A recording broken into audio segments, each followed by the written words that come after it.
Hello, this is Keith Cooks. I'm Keith, and today I'm going to show you how to make real tomato soup.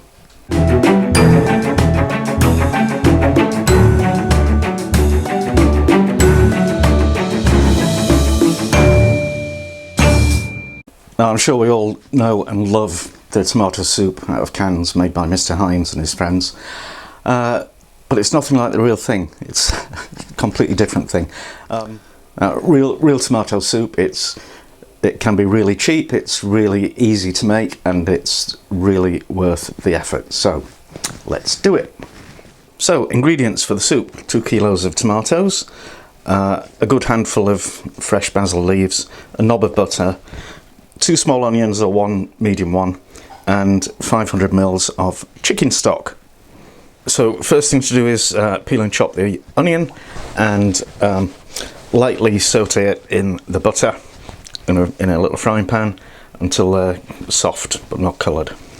Now you want to wash the tomatoes and the basil in cold water, and then we'll chop them up. Well, we'll chop up the tomatoes. These tomatoes, by the way, they're a bit past their best, which means they're overripe, possibly, full of flavour, and very, very cheap. You also want to pull off the green bit off the top. So now I've got the stock in a big pan, and I'm quartering the tomatoes.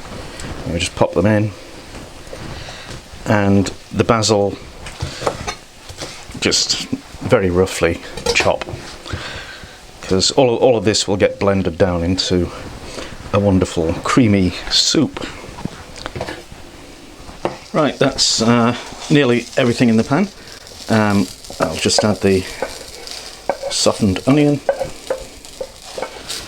and then we bring this to the boil, and when it's boiling we'll put a lid on it and simmer it for about half an hour. Now the soup's been bubbling away for at least half an hour, so everything's squished down and looking wonderful, and I'm just going to have a little taste. It's not bad, but it's not there yet. I'm going to add a ½ teaspoon of salt, ½ teaspoon of ground black pepper, and a teaspoon of sugar, because it's a little bit bitter. Still more salt, I think. Another ½ teaspoon. So now what we need to do is blend it. And ultimately we want to get a really, really smooth soup, so blend it a lot.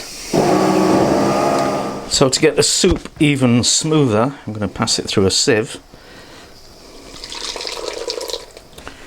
and you end up with just a bit of pulp left in the sieve, and we throw that away because all the flavour now is in the liquid.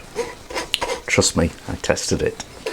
So the soup's had its first pass through the sieve, and I'm going to do a second one because you can see there's still stuff left. Might seem a lot of faff, but believe me, it's worth it. You end up with a wonderful creamy velvety soup. There we are. Wonderful tomato soup. Now some people like to add cream to it. I personally think there's no need whatsoever, because this is perfect the way it is. Ooh, does that look good or what? So I'm serving it with some monster croutons and a little garnish of basil leaves. Oh yeah. You can stick to soup in a can. I'm sticking to this.